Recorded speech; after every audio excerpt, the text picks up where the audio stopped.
නොදැනිම අවුරුදු 10ක් ගත වෙලා.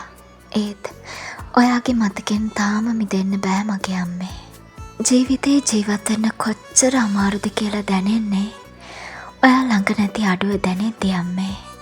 ඔයාව මතක් වෙද්දී මං ආදරය කරපු මිනිස්සුම මට දීපු ආදරේ ආයෙම මගෙන් උදුරලා ගනිද්දී ඔයාගේ ආදරේ මට තිබුණා නම් කොච්චර වටිනවද කියලා හිතෙච්ච වාර අනන්තයි. ඔය තුරුලේ සුවඳ තාම මතකයි අම්මේ. මං කොච්චර ඇඬුවත් ඔයා ආයෙමත් එන්නේ නැහැ කියලා මම දන්නවා. ඒත් ඔයා මැරුණ එක පාරයි.